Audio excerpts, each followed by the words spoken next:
Assalamualaikum warahmatullahi wabarakatuh.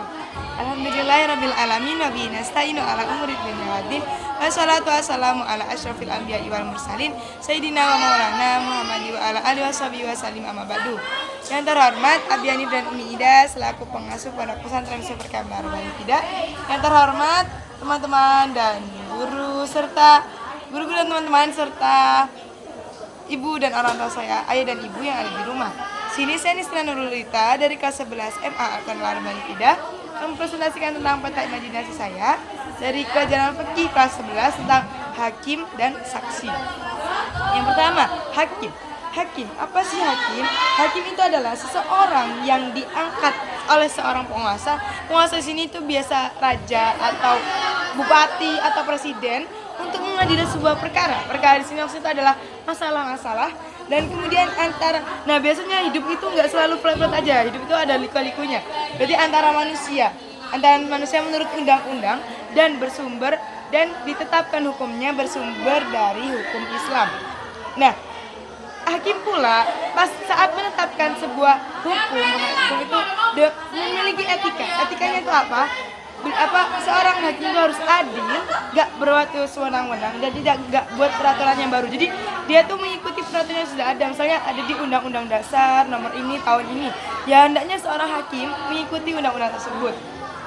Dasar hukum daripada hakim. Hakim pula di dalam Al-Quran juga dapat dasar hukumnya, yakni di Al-Quran, hadis, dan ijma. Di Al-Quran pada surat Al-Ma'idah ayat 49, kemudian di hadis riwayat Bukhari dan Muslim. Ijma di sini itu adalah menurut sahabat Nabi yang menganggap hakim itu hukumnya adalah fardu, atau maksudnya bukan hukum fardu, menetapkan hukum itu hukumnya fardu.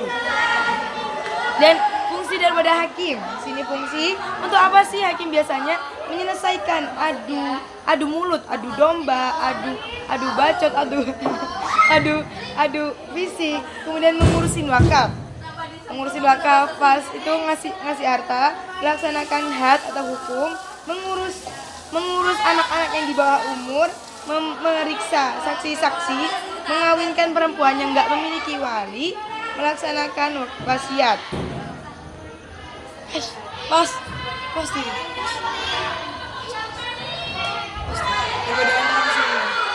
Oke, kita lanjutkan fungsi. Oke, nggak lucu. Fungsi daripada hakim. Nah, itu memiliki fungsi. Fungsinya untuk apa? Menyelesaikan adu masalah, mengurus wakaf, melaksanakan had atau hukuman, mengurus orang anak yang di bawah umur, memeriksa saksi, mengawinkan perempuan yang nggak memiliki wali, dan melaksanakan wasiat. Nah, ada pula syarat-syarat pada hakim. Hakim juga memiliki syarat, pegangin aja. Syaratnya tuh laki-laki yang merdeka. Tapi menurut semua imam, kecuali Imam Hanafi. Imam Hanafi dalam pendapatnya Imam Hanafi, nggak laki-laki merdeka, tetapi perempuan itu juga bisa menetapkan menjadi seorang hakim. Perempuan yang adil dan makmur, setahu saya, perempuan yang adil dan bisa bijaksana dalam menetapkan hukum.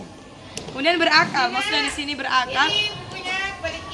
Ya sayang, berakal itu di sini seorang itu harus cerdas dan bijaksana. Dan Islam. Jadi kalau misalnya bukan Islam itu nggak boleh. Tapi ada penguncian lagi.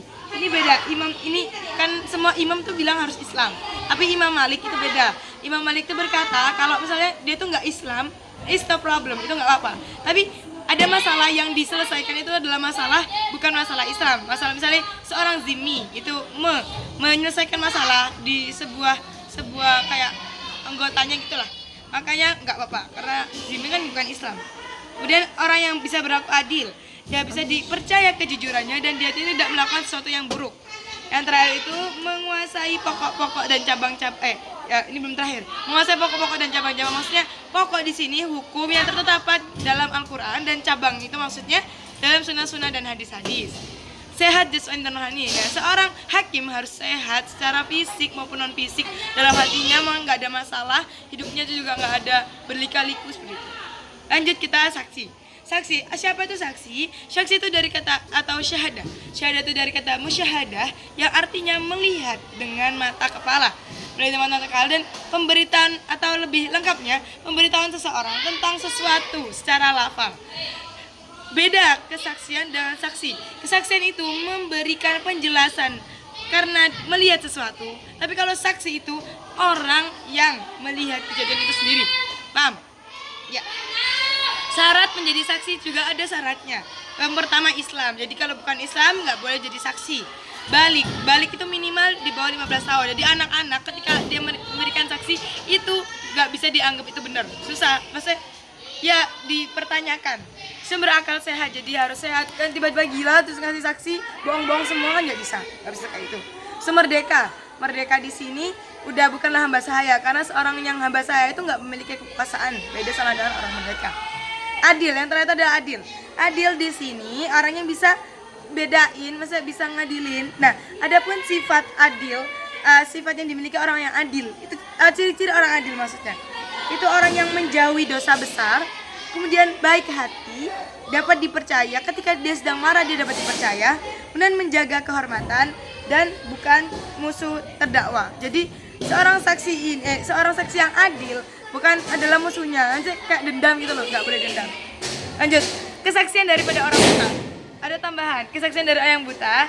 Di sini menurut Malik dan Ahmad, menurut Imam Malik dan Imam Ahmad itu diperbolehkan. Karena orang buta itu masih bisa mendengar. Jadi apabila mereka mendengar, oh boleh. Terus ada pula menurut Ibnu Qasim itu berkata, ada seorang sahabat itu buta. Kemudian beliau tuh mendengarkan dari tembok itu, mendengarkan tetangganya itu berkata, aku akan ceraikan istrimu, aku cerai gini. Nah, si sahabat tadi itu dengar kalau walaupun dia buta, tapi dia dengar dari tembok. Jadi dia bisa jadi saksi menurut Ibnu Qasim. Terus menurut Imam Syafi'i itu tidak diterima karena belum mencakup 5 nasab, kematian, mutlak dan riwayat dan mengenai. Sekian dari saya. Ada pertanyaan? Oke, wabillahi taufiq wal hidayah. Wassalamualaikum warahmatullahi wabarakatuh.